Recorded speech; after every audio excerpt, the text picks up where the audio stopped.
येताना वारकरी कुठल्याही रोडनी बाहेर पडून मग आपल्या जेजुरी रोडला लागतात माऊलीच्या पालखीला हडपसरवरून, आणि इकडं हडपसरवरून इकडं पाटस रोडला लागतात.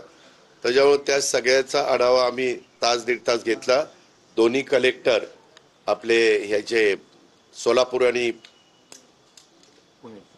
सातारचे कलेक्टर, सीओ, SP असे सगळे तिथले हजर ठेवलेले होते VC वर, आणि बाकीचे इथं होते. आणि कोरोनाची मीटिंगच्या बद्दलची बैठक जी झाली त्याच्यात मात्र विभागाची 5 कलेक्टर, CO, आयुक्त, विभागीय SP असे सगळ्यांनाच हजर ठेवलेलं होतं.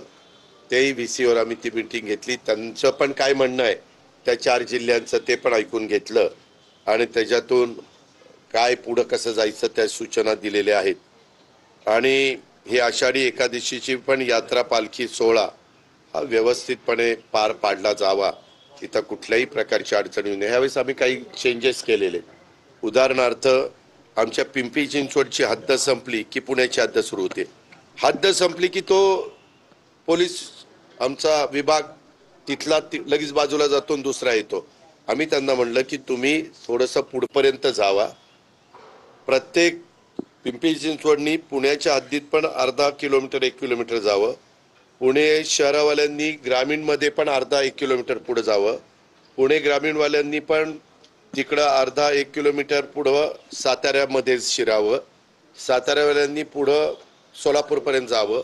असं आम्ही नियोजन केलेलं आहे. म्हणजे मधल्या काळात ज्यावेळेस हद्द संपते त्यावेळेस लगेच हे म्हणतात नाही आता माझी हद्द संपली, आणि ते पुढचे नाही आले की मग पंचायत होती.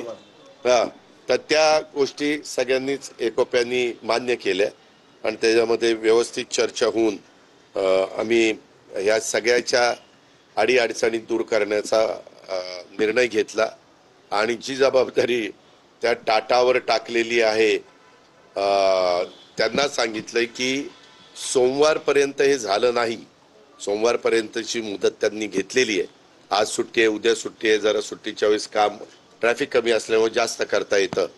तर त्यांना जे काही अडथळे आहेत ते दूर करायला सांगितलेले ते त्यांनी दूर केले नाही. पालखीपर्यंत ते उरकलं नाही, पालखी आपल्या शहरात येईपर्यंत, तर त्यांना 10 कोटी रुपये दंडाची नोटीस मी PMRDAचे योगेश मसेंना द्यायला सांगितलेली आहे.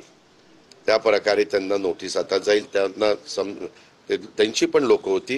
म्हणजे काय होतं, एकदा आर्थिक तोशीस लागणार म्हणल्यावर माणूस जरा काम हातपाय हलवून करतो. अशा प्रकारे ह्या सगळ्या गोष्टी आपण केलेल्या आहेत. दुसरी गोष्ट, आज आम्ही PTP ट्रॅफिक ॲप हे पण त्या ठिकाणी उद्घाटन केलं. म्हणजे पुणे सिटी ट्रॅफिक पोलीस याला PTP असं शॉर्ट फॉर्म केलेला आहे. आणि त्याच्यामध्ये मनोज पाटील आणि आपले कमिशनर पुण्याचे, त्या दोघांनी प्रेझेंटेशन दिलं. ती फार चांगली ॲप केलेली आहे. त्या ॲपचा उपयोग पत्रकार मित्रांनो तुमच्या मार्फत मला पुणेकर नागरिकांना सांगायचं आहे की निश्चितपणे सगळ्यांना होईल. उद्याच्याला कुठंही झाड पडलं, ट्रॅफिक जाम झालं, कुठंही काही झालं तरी ते खड्डे वगैरे सगळे त्याच्यामध्ये घेतले. तर तो जर कळवलं तर त्याच्यात आपले आयुक्त, पुणे महानगर